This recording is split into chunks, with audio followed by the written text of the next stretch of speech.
Allendale meteorologist Ryan Martin with a look at your midday weather update. Surface analysis right now continues to show some moisture working its way through the Corn Belt. Our cold front has made a little bit of progress. Now runs basically from Toledo. Well, you got to put it all the way back up into southern Quebec and southern Ontario still. But here in the States, let's just say Toledo to Indianapolis to St. Louis to Joplin to the Guymon, Oklahoma area is about where the front runs. We're seeing more moisture now form ahead of the front. So the southern half of Indiana, southern Illinois, southern Ohio getting good rains. The rain behind the front has dissipated a little bit. Still, though, that means we have anywhere from probably a few tenths to maybe half an inch that can fire off over the remaining part of the Corn Belt this front has to move through this afternoon into this evening. And we will have to be a little concerned about some heavier precipitation close to the Ohio River Valley. We've got a weak low sitting near the Paducah, Kentucky area. So far, we've seen the moisture kind of curtail its flow off the Gulf up in, but you don't want to completely rule anything out yet at this point. So could see some 1-inch totals with especially some thunderstorms trying to fire off there in the lower Ohio River Valley.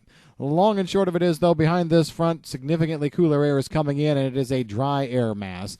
We're going to be seeing skies clear quickly as this drier air comes in overnight.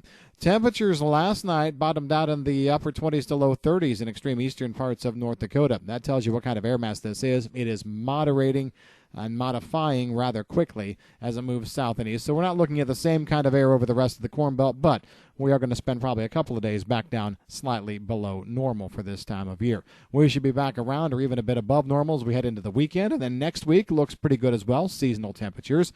We'll be looking at no real significant threat of early frost. One thing to watch for the eastern Corn Belt will be the effects of Hurricane Joaquin. That's going to be moving north. I don't think it hits the East Coast, but it's going to affect the East Coast. Heavy rains all the way from upstate New York down probably through Georgia. European model tries to back some of that moisture westward in over Illinois, or rather Indiana and Ohio, Kentucky.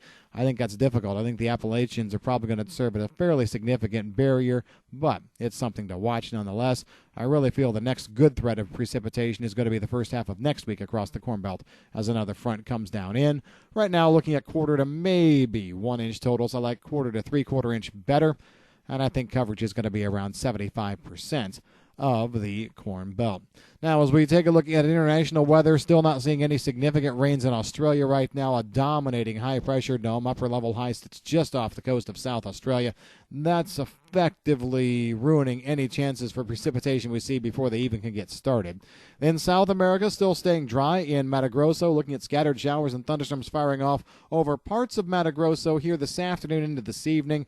Could see some half-inch rainfall totals in there, but the problem is 50% coverage is all. The rest of the heavier rain seems to want to stay south here, especially through the next 10 days. Paraguay, Mato Grosso do Sul, over through Sao Paulo, then south. It's just not going to be into some of these bigger bean areas. However, the one asterisk that we will put on that, Paraná will be picking up some pretty good rains out of this, maybe an inch or two before all is said and done. Looking at an update for the Black Sea region as well here at midday, we've got some moisture that's going to be trying to work through, I think, over the course of the next day or two, especially into Ukraine. But it's not wide-ranging, so it looks like the current dryness setup holds maybe for another 5 to 7 days. We do think, though, in the longer haul, we see a pretty good front that wants to come through and give us a good chance of moisture there. So overall, that's the way things are stacking up at midday. If you've got any questions on the weather, give us a call at Allendale.